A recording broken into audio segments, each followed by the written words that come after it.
નમસ્કાર, ડીટીવી ન્યૂઝમાં આપ સૌનું હાર્દિક સ્વાગત છે। સંજેલી તાલુકાના જીતપુરા ખાતે મોડી રાત્રે તસ્કરોએ મકાન માલિકની કુહાડીના ઘા ઝીકી 3.50 લાખના સોનાના દાગીના અને ટવેરા ગાડીની લૂંટ ચલાવી ફરાર થઈ ગયા। છેલ્લા થોડા સમયથી દાહોદ તેમજ જિલ્લામાં તસ્કરો આતંક વધી ગયો છે, જેને લઈને જિલ્લામાં ભયનો માહોલ જોવા મળી રહ્યો છે।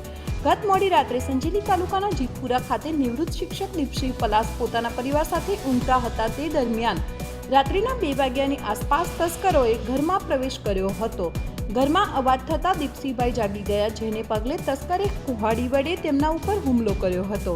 કુહાડીના ઘાથી દીપસિંહભાઈની ગંભીર રીતે ઈજાગ્રસ્ત થયા હતા, તેમજ દીપસિંહભાઈની પત્ની ઉપર પણ હુમલા કરતા તેમને પણ ઈજા પહોંચી હતી।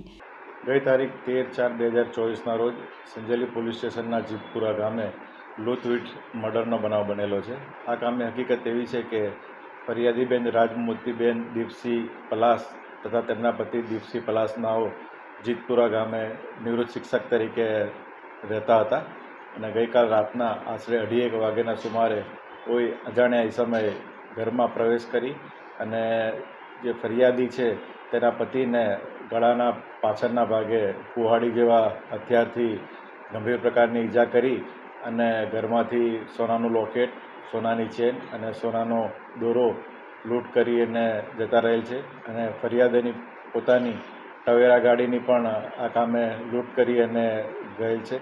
આ કામે જાણ થતાં પોલીસ અધિકારી અને કર્મચારીઓ ગુનાવાળી જગ્યાએ પહોંચી ગયેલા। ડોગ સ્ક્વોડ અને FSLની મદદ લેવામાં આવેલ છે અને આ કામે જે ઈજા પામનાર છે દીપસિંહ એને સારવાર માટે ઝાયડસ હોસ્પિટલમાં એડમિટ કરવામાં આવેલ હતા, જેનું આજરોજ સવારના 10:30 વાગે સારવાર દરમિયાન મરણ ગયેલ છે।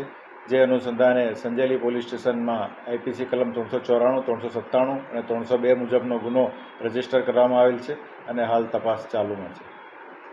તસ્કરોએ ઘરમાં મૂકેલા 3.50 લાખની કિંમતના સોનાના દાગીના તેમજ ઘર બહાર પાર્ક કરેલી ટવેરા લઈ તસ્કર ફરાર થઈ ગયા હતા અને 7 થી 8 કિલોમીટર દૂર આવેલા ગાડિયા ધોળીઘાટી વિસ્તારમાં ખેતરમાં ગાડી મૂકીને ફરાર થઈ ગયો હતો। બનાવની જાણ પોલીસને થતાં પોલીસ ઘટના સ્થળે દોડી આવી હતી અને ઈજાગ્રસ્ત દંપતીને સારવાર અર્થે દાહોદ ખસેડાયા હતા, જ્યાં ગંભીર રીતે ઈજાગ્રસ્ત થયેલા દીપસિંહભાઈનું સારવાર દરમિયાન નિધન થયું હતું।